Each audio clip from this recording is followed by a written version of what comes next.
Sup, YouTube? Madam Roy back once again. And I see we already have some spirited conversations going on about this topic. And I actually got the inspiration for this particular live stream in my Tahoe driving to a job this morning. I was driving and I said to myself, boy, I love the way the Tahoe drives. I feel like I am in control totally. I feel like I control the speed, I control the braking, I control, the throttle, if you will, and the steering. I even feel like I'm more in control of the steering.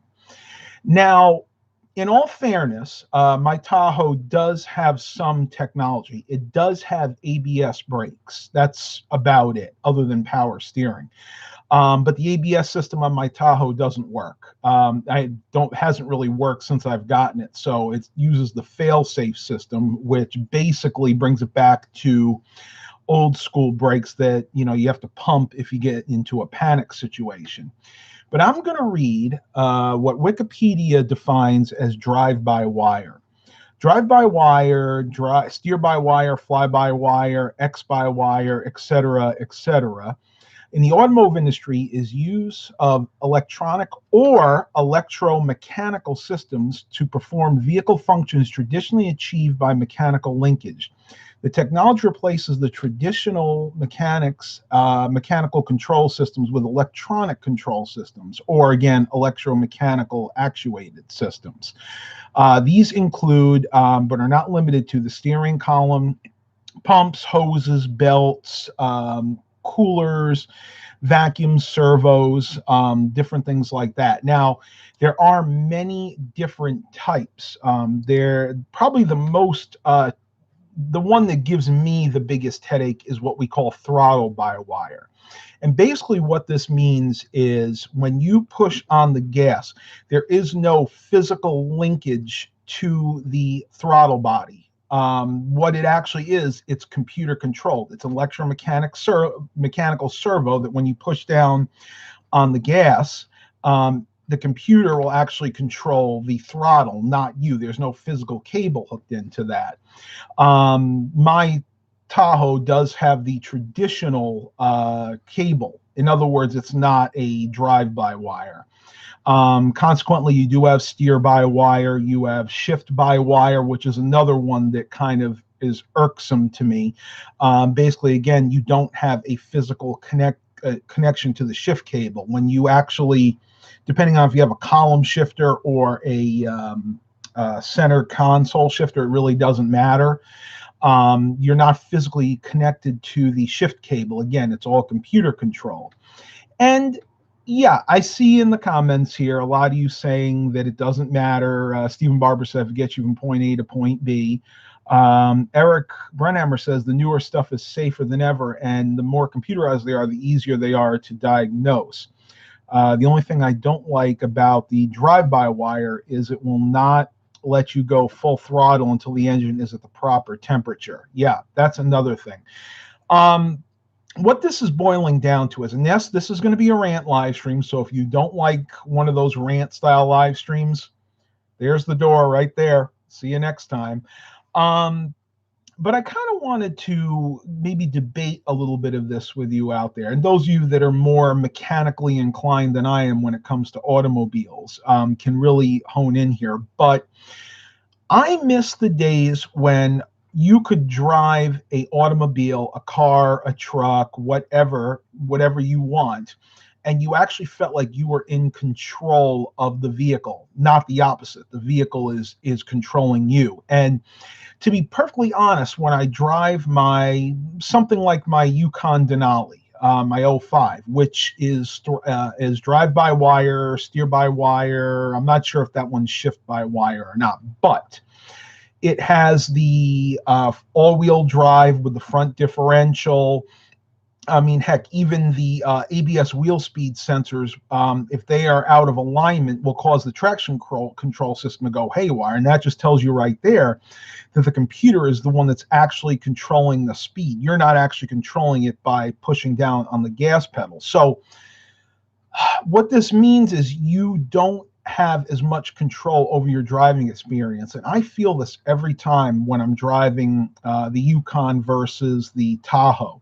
When I'm driving the Yukon, I actually get scared sometimes because if I have to do a panic stop, or even worse than that, if I have to accelerate really quickly to avoid getting hit in the back, I don't have the kind of response that I do with the Tahoe. If I floor the Tahoe, and Eric, you kind of pointed to this when it comes to the throttle by wire. When I floor the Tahoe, I get an immediate response. Whereas if I do that with the Yukon, it has to think for a second. And that's because there is a time that it takes in milliseconds, mind you, from when you push down on the gas to when the computer actually pushes that electromechanical motor and actually gives you the throttle response that you want. So you would think that a computer-controlled throttle would give you better response than the counterpart, than the old, driving by the throttle cable, but it really doesn't. It's actually the opposite. Eric goes, that's one of the reasons that I keep the S10. It is more of a driver's truck than my Silverado, but the Silverado, an appliance. Exactly. And that's the biggest beef that I have. And a lot of it to me comes down to safety. Now, it all depends on what kind of driver you are. If you're the kind of driver that, like me, that's been driving since he was 15 years old, I got my permit when I was 15, got my license pretty much the day I turned 16. And I'm used to driving older vehicles. My first vehicle was a 1987 Chevy Monte Carlo. Nothing. It had power steering and power brakes. It was carbureted. It had the Chevy 305. I'm used to driving vehicles where I'm in control. And as vehicles move more and more towards computer control, I feel like they are controlling me. And that really puts me in a bad place, especially when I'm used to driving the old school way. What we got here? Jonathan Grindle goes, to me, I like them computerized because I like listening to music on my phone. Don't have to buy a separate device for navigating or backing up, and I'm a very tech driver. Well, that's different. That's different. That's a totally different ball game here. So we'll take that one at a time. You like being able to listen to your music through your iPhone. You like being able to have the built-in navigation. Well, guess what? I could have that if I wanted in my Tahoe. They have these head units that have all that. They have Bluetooth, DVD, navigation, and I could do that. And even have the backup camera.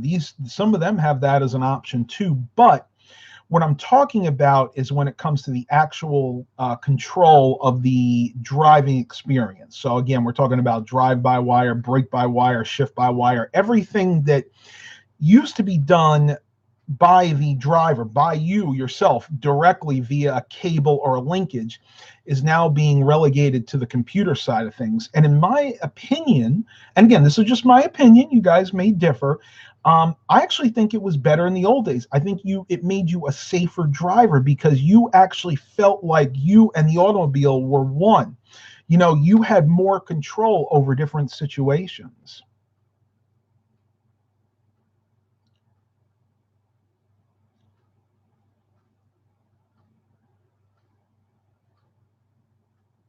I've actually done the throttle body cleaning. If you're talking about the Tahoe, yeah, I've done the throttle body cleaning. Matter of fact, that's why the response was so good on my Tahoe. The Yukon, on the other hand, has nothing to do with that. The reason it doesn't have as good a response, and I know why, it's because of the all-wheel drive system.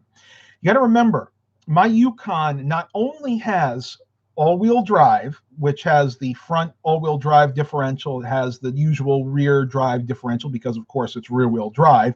Got the drive shaft.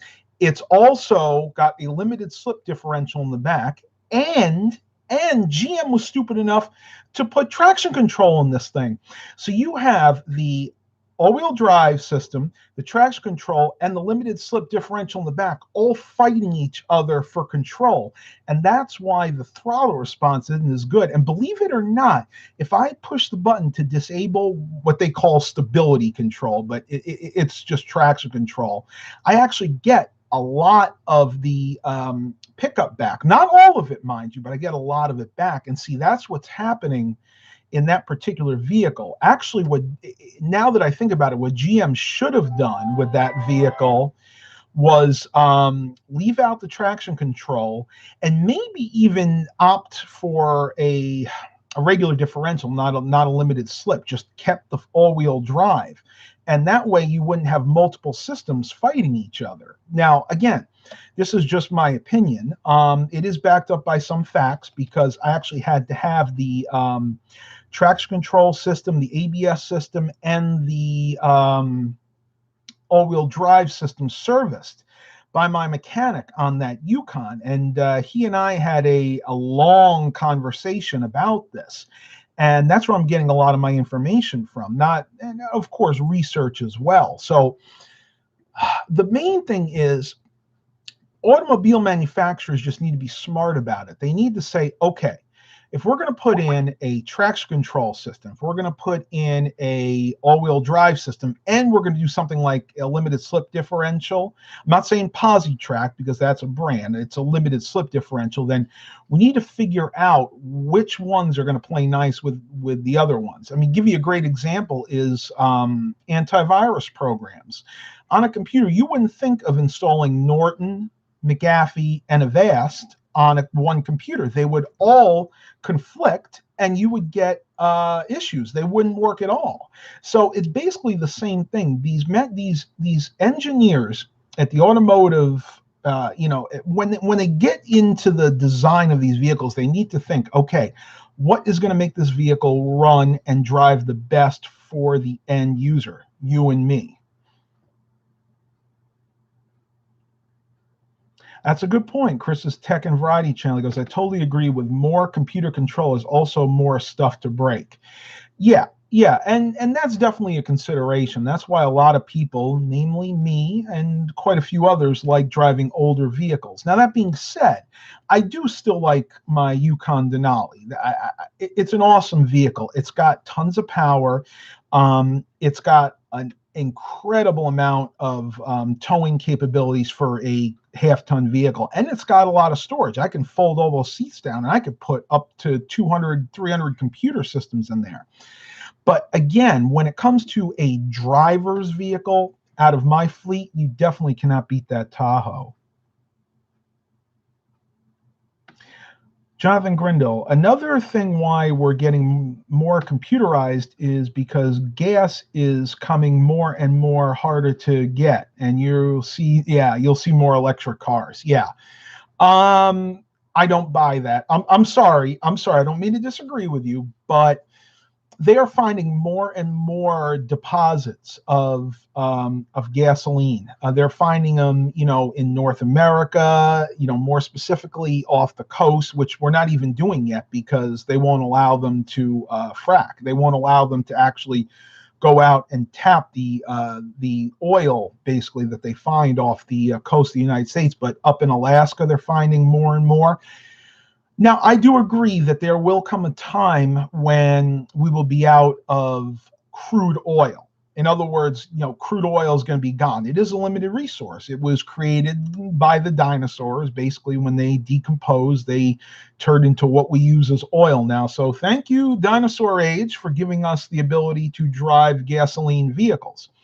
Now, let's move past that time. Let's say 100 years from now that we are totally out of oil. It's gone. There is no more oil. Oh my gosh, what are we going to do? We have all these gasoline-powered vehicles that run on oil. What are we going to do? I know.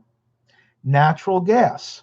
Natural gas is not only one of the easiest ways to get power. Basically, it's very easy. That's where the fracking comes in. Very easy to harvest. Fairly safe if done properly, and it is renewable. Believe it or not, they argue where it originally came from, but mainly I think comes from like decomposing plants and, you know, foliage and things like that. But you have to remember, actually, I think it's up to like 90% of gasoline powered vehicles can be converted very easily to run on either propane or natural gas.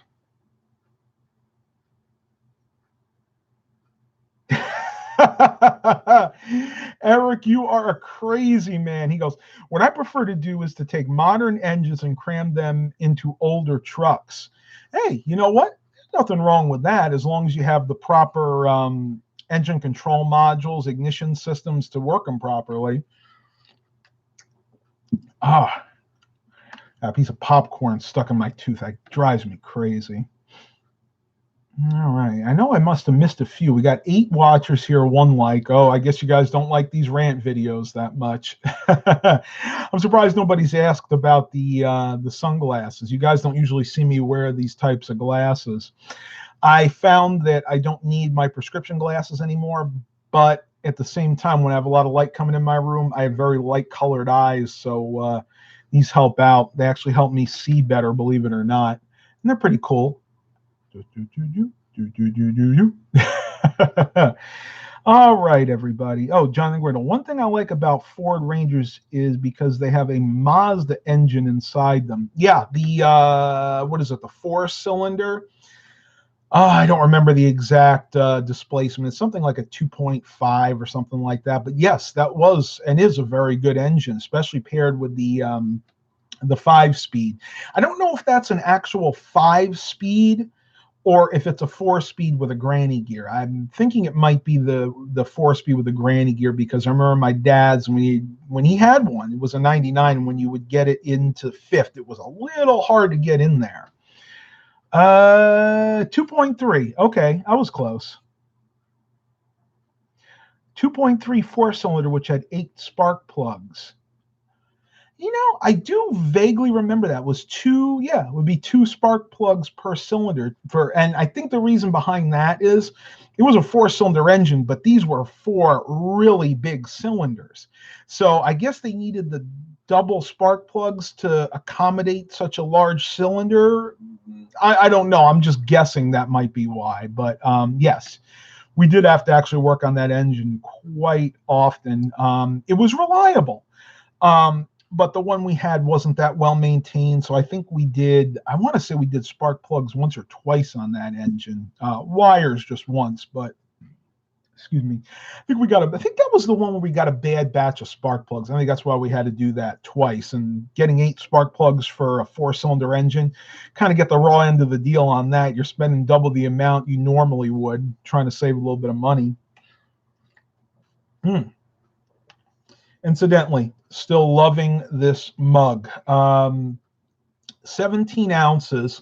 You know, I wish I could figure out, I'm going to try to figure out online where the thrift store got these from originally, because these are awesome. I can keep my coffee hot in here for up to 8 hours. They say 12, but 8 is about the limit. All right. Let's see. The 5.7 Hemi from Dodge has 16 plugs. Oh boy. Well, you know what? When you have a Hemi engine, I think that's probably the least of your worries. And they're great engines, don't get me wrong, but you do have to keep up with them.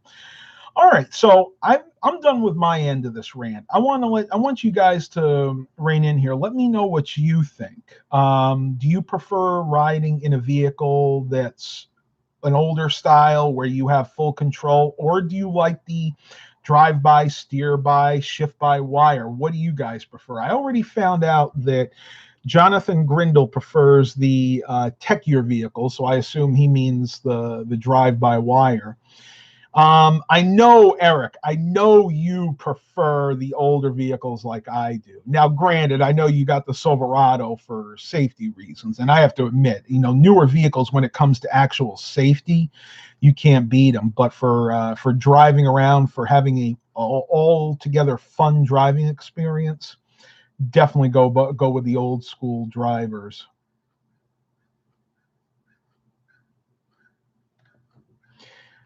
I'd go with a Lada. You want to know something funny? I actually saw one yesterday. We were driving to Virginia Beach to do thrift store shopping. There was one on the highway, Interstate 264, and it was definitely a Lada. Very rare. I don't think I've ever seen one outside of the Europe, maybe even Italy. Jonathan Griddle, also you notice cigarette lighters are coming less and less. Yes. Within the last 10 years, I don't even think I've seen a vehicle that has an ashtray. My Yukon is an '05 that does not have an ashtray. You know what? Does it? Wait a minute. I'm not sure if the Tahoe does or not. The LeSabre does. My LeSabre's a 2000, and it does. You're gonna go Dukes of Hazzard? Oh, no way. Not that old school. No, no. I can guarantee you, though, that car was really hard to drive. All together, it'd be fun though. Eric goes, I am going to just go for a while. I'm going older, but if I just want to get where I'm going, but have to not think about it, I'm going newer. Okay, that's a good point. That really is. Now, granted, if you are the typical driver, you're probably going to want the newer vehicle because you'd rather have all the hard decisions made for you when it comes to driving. But if you are, again, somebody like me who'd rather have more control of the vehicle, I'm going old school every time. All right, everybody, that's it for this rant video, and that's what it was. It was a rant video. No qualms, no saying, no, it wasn't. This was definitely a rant video. Hope you guys enjoyed it. Please continue to like and subscribe. And as always, have a blessed day, everybody.